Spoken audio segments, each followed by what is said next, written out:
Hello guys, तो कैसे हो आप सब लोग। आपका स्वागत है मेरे चैनल पे। तो आज की इस वीडियो में हम एक्सप्लेन करने वाले हैं ज़ूफेंग का चैप्टर नंबर 574। तो आज की इस वीडियो की स्टार्टिंग में होती है 3 डेज लेटर, जो कुछ भी हुआ था पिछले एपिसोड के उसके बाद में। और हमें पहाड़ी का सीन दिखाया जाता है। पहले वहाँ पे एक पवेलियन है, वहाँ पे कोई लड़का खड़ा होता है और कोई तो उसे पर्पल वाली, आप तो जानते होंगे अब ये कौन है। और वो होती है अपनी ह्यूमन, जो कि अपने सेकंड सीनियर ब्रदर को अप्रोच करनी होती है और उससे कहती है, सेकंड सीनियर ब्रदर ये बड़ा बेतुका हो, ऐसा चिल्ला रही होती है। तो मैं इस सेकंड सीनियर ब्रदर को एसएसबी शॉर्ट फॉर्म में बोल दूंगा। तो ठीक है, तो एसएसबी बोल रहा होता है कि मैं, क्या तुम इतने शॉक में क्यों हो, क्या हो गया, क्या आसमान फट गया, ऐसा हंसते हुए उसको मजाक उड़ा रहा होता है। तब ह्यूमर बोलती है, अभी तो नहीं लेकिन फटने वाला है, जो मैं बताने वाली हूँ उसको सुन के। और ये बोलता है कि ऐसा क्या ही हो गया जो तुम इतनी चिंता में हो। और तभी ह्यूमर बोलती है कि सेकंड सीनियर ब्रदर, आप मैं बेट लगा सकती हूँ कि आप भी विश्वास नहीं करेंगे। वो जो दोनों हो ब्राट्स, मतलब वो लुकैन और यूनन के बारे में बात कर ली गई थी, जो दोनों, इन दोनों ने उनकी लाइफ बर्बाद की थी, वो आप जानते होंगे। तो वो पूरे रिकवर हो चुके हैं और आउटर सेट में भी वापस आ चुके हैं। और ये सुन के अपना जो एसएस भी है वो गुस्से से थरथरा आके बोल रहा होता है, ये असंभव हो, ऐसा कैसे हो गया, उनके तो मेडिस खराब हो गए ना, और इतनी जल्दी हील होना ये पॉसिबल नहीं है। और सिर्फ नॉर्मल हील होना ही उनके लिए असंभव था, और पूरा हीलिंग तो ये पॉसिबल कैसे है, ये असंभव है, ऐसा वो चिल्ला रहा होता है। और तभी हमें वो मेरे सीन दिया था और वो बोल रही थी कि इसीलिए तो मैंने कहा कि ये बड़ा बेतुका है। और ये सुन के वो अपना सीरियस वाला एक्सप्रेशन देते हुए कह रहा होता है जी। और अपना एसएसबी बोलता है कि नहीं, ये तो इम्पॉसिबल है उन क्विलैंग और यूलिन के लिए। ये दोनों, वो उसका जो पप्पा है और उसकी जो बड़ी बहन है उसके बारे में बात करी जा रही है। और ये बोल रहे होते हैं कि वो किसी बिग शॉट को नहीं जानते, लेकिन किसी बड़े आदमी ने तो उनकी मदद की है। और वो कौन है, ऐसा वो बोल रहा होता है। और वो ना तो किसी एल्डर को जानते हैं, ना किसी वर्नेबल को पहचानते हैं, और ऐसा कोई नहीं है जो उनकी मदद कर सके, जिन्हें हम काउंट कर ले जो उनकी मदद कर सकते हैं। और सबसे बड़ी बात, इतनी बड़ी रकम लगती है ऐसी चीज़ों के लिए जिसकी मेरिडियन टूटे हो, वो बुरी हालत में हो, तो उन जैसे लोगों को ठीक करने के लिए बहुत बड़ी रकम लगती है। तो वो बोल रहा होता है कि इसकी प्राइस तो बहुत बड़ी है, कोई वेंड्रेबल या फिर कोई भी एल्डर या कोई भी भिक्षु इन दोनों नुबड़ों पे इतना पैसा क्यों भी खर्च करेगा, इतनी पावर क्यों भी खर्च करेगा। और तभी मेयर बोल रही होती है कि सिर्फ वो नहीं, जो कोई लाइन है वो अपने मास्टर से भी मदद नहीं कर सकता, मदद नहीं मांग सकता, क्योंकि उसके मास्टर को मारना नहीं है, मतलब वो उसके मास्टर की हेल्प नहीं कर सकता, ऐसा वो बोल रही थी। और तब वो मेरे कहती है कि एसएसबी, वो जो दो चारों डीमन है वो भी ठीक हो गए हैं। और सबसे मजे की बात तो ये कि ये दोनों केस मुझे कोई ना कुछ तो रिलेशन दिख रहे हैं।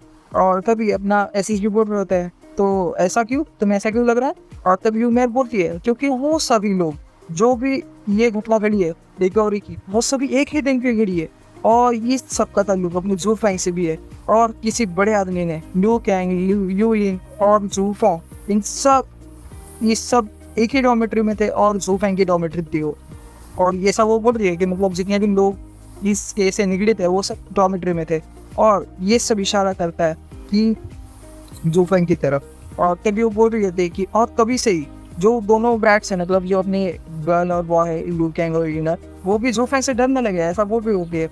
और इतना ज़्यादा दिन भी नहीं हुआ कि ये सब जूफाई के सेमेट्री में हुआ है। और वो जो चारों गेमर है वो भी इम्प्रूव हो गए।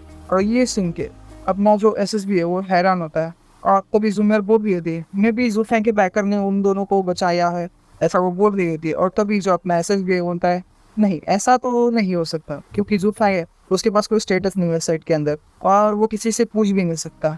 और तभी नीमेर बोलती है, सेट के अंदर ना सही लेकिन सेट के बाहर तो हो, वो वेस्टर्न है ना, आप तो जानते ही है। और तभी ऐसा भी बोल रहा होता है, मतलब हंसता है और बोलता है कि हमें इतनी जल्दी अनुमान नहीं लगाना चाहिए, इतनी जल्दी कंक्लूजन पे नहीं पहुंचना चाहिए।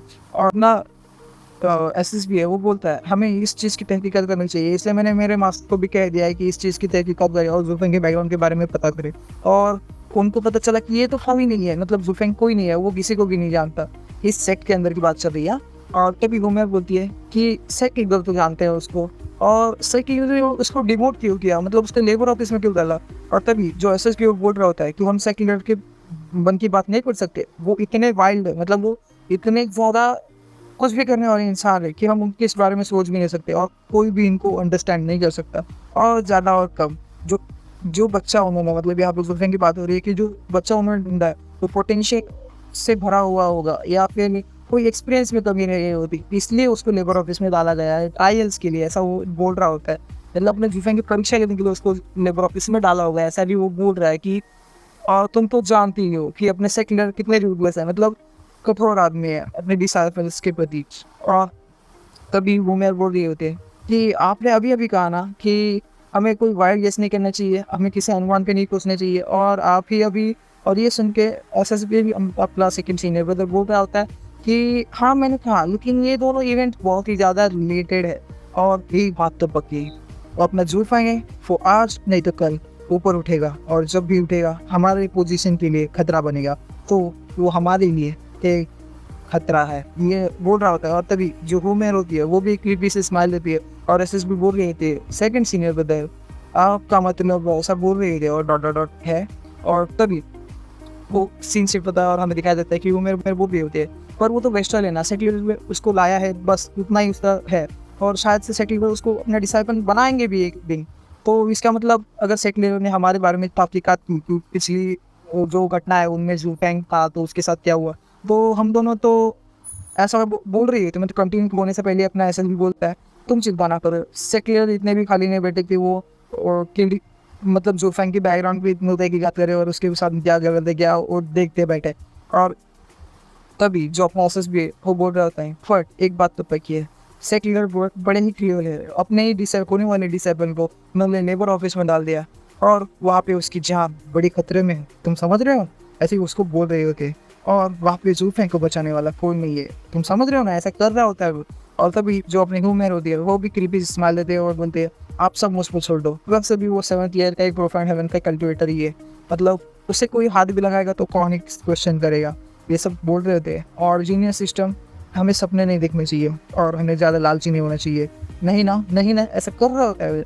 और ये सब बोलने के बाद जब में आ रहा है बोलते समझ गया मैं सिंगर ब्रदर वगैरह बोल के निकल जाती है और हंसते हुए निकलती है। और अभी सीन शिफ्ट होता है ग्रेन यार्ड्स में जहाँ पे वनरेबल्स और होते हैं और अपने जूफेंग वहाँ पे कल्टिवेट कर रहा होता है जैसे कि आप सब जानते हो। और हमें दिखाया जाता है कि जूफेंग के अंदर से और बाहर से एक ग्रीन ऑरा और ब्लैक डेंस ऑरा निकल रहा होता है और आ रहा होता है उसके बॉडी के अंदर, और वो जूफेंग भी बोल रहा होता है कि अब मैं 8 ईयर में तो ऐसे ही पहुंच जाऊंगा, बस कुछ देर की बात है। और तभी हलचल होती है झाड़ने से और जूफेंग अपने आगे खोलता है। और तभी हमें दिखाया जाता है कि जो फुल मेयर है वो अपने जूफेंग को आवाज़ दे रही होती है, वो जूनियर ब्रदर्स वो क्या कर रहे हो, क्या तुमने मुझे मिस किया, आपको मेरी याद आई, ऐसे वो जोर से बोल रही होती है। और तभी अपना जूफेंग बोलता है हो मेयर तुम यहाँ पे क्या कर रहे हो, मतलब मन में बोलता है। और वो मेयर है जो बोलती है ओ वाह आप ऐसी जगह पे कैसे रह लेते हो जूनियर ब्रदर्स जो, आप इस जगह को कैसे बर्दाश्त कर लेते हो, मतलब प्यार से बोलती होती है। और तभी जूफेंग अपने मन में बोलता है कि 2 महीने पहले तो तुम मुझे वेस्टर्न समझ रही थी और अब तुम मेरे साथ खेलने आई हो, अब तो मुझे इतना मिस करते हो या अपने मुंडी को मिस करना चाहती हो, मतलब उसे अब मरना चाहती हो ऐसा मन में बोल रहा होता है। और तभी वो बोलती है और क्या हम दोनों ऐसे गंदी जगह पर बात करें मेरे डार्लिंग, अपने जूफेंग को डार्लिंग भी लिए थे। हाँ मैंने भी कुछ ऐसा एडिशनल नहीं बोला, ये पहले से है। और तो भी जूफेंग एक क्रीपी सी स्माइल देता है, क्रीपी से नहीं बोल सकता, अच्छी सी स्माइल देता है जैसे उसको सब आइडिया आ गया। और वो बोल रहा होता है हे अब तुम बस देखो क्योंकि मैंने उन दोनों को पूछा मेरा प्ले आप लेने वाला, ऐसा मन में बोल रहा होता है। और तभी बाहर की ओर वो उस लड़की को बोलता है, मतलब वो मेरे को बोलता है सीनियर सिस्टर मैं तो ये जानता हूँ और मुझे ये जगह अभी तो पसंद है, आप यहीं पे बात कर सकती है। और मन में उसका दूसरी छवि दिखाई देती है जो उसके मन में चल रही होती है। तो बोलता है अब आया जाल ऊट पहाड़ के नीचे, मतलब ऊट पहाड़ के नीचे। अब जानते हो तो यहाँ पे चैप्टर एंड। तो bye guys, thank you for watching.